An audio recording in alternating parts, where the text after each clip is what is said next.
What's going on, everybody? 360 Digital Closing Bell, live from an undisclosed location here in Denver, Colorado on this beautiful Friday, May 15th. As always, I'm your humble correspondent, Michael Tanner, joined as always by the purveyor of the show, the executive producer of the show, and the director and publisher of the world's greatest website, www.oilandgas360.com, Stuart Turley. Stu, how you doing today? I'm doing fantastic. It's a beautiful day, Michael.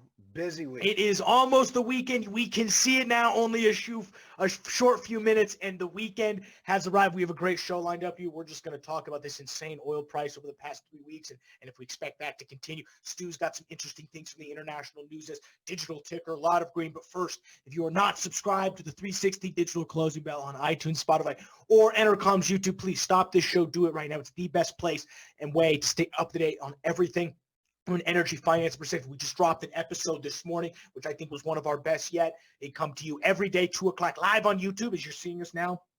But also, we have a long-form show that drops Mondays and Fridays before the market. You can also check out the Energy 360 Network by Intercom, which is available on the world's greatest website, www.oilandgas360.com. It's the best place to see all of your podcasts with energy thought leadership. We actually just cut an interview with Inverness today that was awesome, talking about one of their new open invoice platforms. We also had a chance to talk with Wolfpack Software. You'll be able to see both of those next week. What's the release schedule look like? What's the release schedule? Hey, we are going to have Inverness out on Monday. Oh. We will have Wolfpack's Tuesday. Wolfpack's Wednesday. And then the other one's Tuesday. Ajax. Yes. Thank you. So to reiterate, Monday you're going to be able to see a great interview with Inverness going over a lot of the new open invoice platform. That was with me and Stu. On Tuesday, you're going to be seeing an interview with Ajax. That was between Stuart Turley and Dan Genovese, who's the director of consulting. And then Wednesday, you're going to be able to see an interview with Wolfpack that me and Stu cut. All great interviews, and highly recommend checking it out. All available at the world's greatest website, www.oilandgas360.com. When we look at the markets today, green all around outside for natural gas, and it's been killing me because I'm listening to these experts, but they're telling us by fall, so I'm just being antsy. But when we look at the markets, all green today. SPY 2863 up 11 points, or about 0.3%. NASDAQ doing very well, 24 points on the day, 0.22%.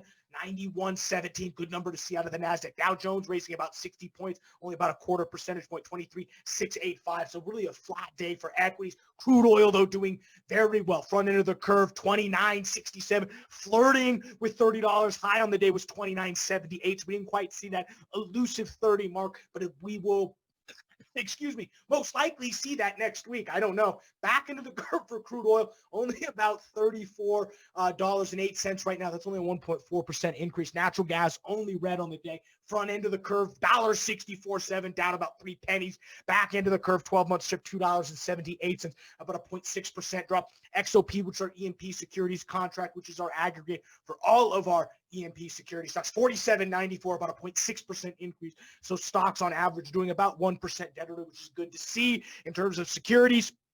For E&P exploration companies, OIH, which is our oil field services contract, 123 cents, about a 30-cent increase, or about 0.3% of the index. Our picks also look very well. And if we dive in now to some of the biggest losers and winners on the day, on the downside, Panhandle Oil and Gas, ticker symbol PHX. Man, I like the ticker symbol. I'm a sucker. I say this all the time. I'm a sucker for a good ticker symbol. 3.77, about down 7% on the day. Amplify Energy Corporation, 93 cents, down 7% on the day. Gulfport Energy Corp, down to $1.64, about a 9% move downward on the day. Big movers on the day. CRC, a nice player out of Bakersfield, up 18% to $1.49. GeoPark Limited, friends of the show, great management. We love our friends at GeoPark, $7.99, about an 18.5% increase. And finally, Chesapeake Energy Corporation, up 23.8%, up to $10.79. Stu, what do you got on the international side? Hey, Michael, we've got a couple big things. Cyprus, Greece, and Israel had signed a big agreement, and they are putting out a lot of big natural gas from the Leviathan field all the way back through. It's putting some pressure on Russia because of they're not dependent on the Russia gas. So keep watching the Leviathan field. So. No, I think that's awesome. And really, I see you also dropped in our little news thing about EIA predicting 295 gas. I'm harping on that. I'm going to hold everybody accountable. Everyone's saying $3 to $4 gas.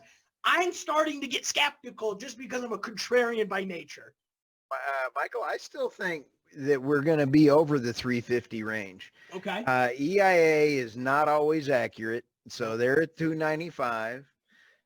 Sproul was over that range, and then Inverus was even higher. So I'm really thinking, according to the amazing Kreskin, 358.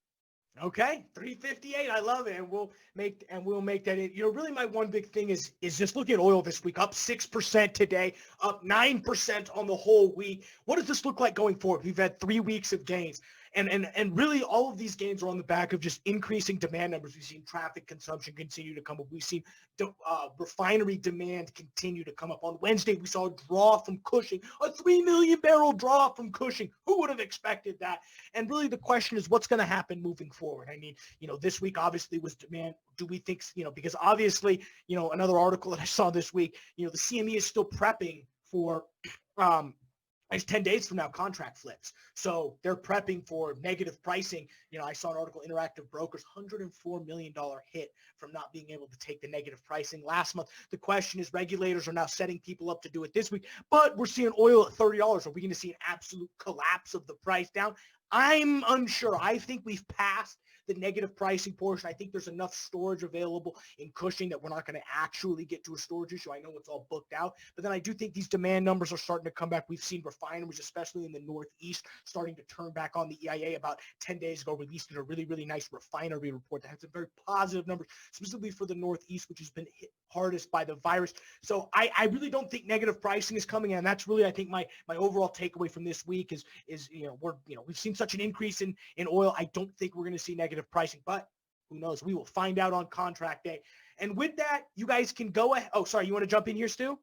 Oh, I'm just getting ready to do my producer thing. Good. Well, I'm about ready to let these people finish up their day, because I think, after you've listened to the show, you have our permission signed from the three. We should get little, this is what I was thinking. We should get little like permission slips, and we should have like a PDF on our website. Just after you've listened to the digital closing bell, just, put and it's your permission slip. You can finish and start your weekend right now. We appreciate you taking your time in the day, and we will see you guys on Monday morning before the market opens with our digital ticker, with our 3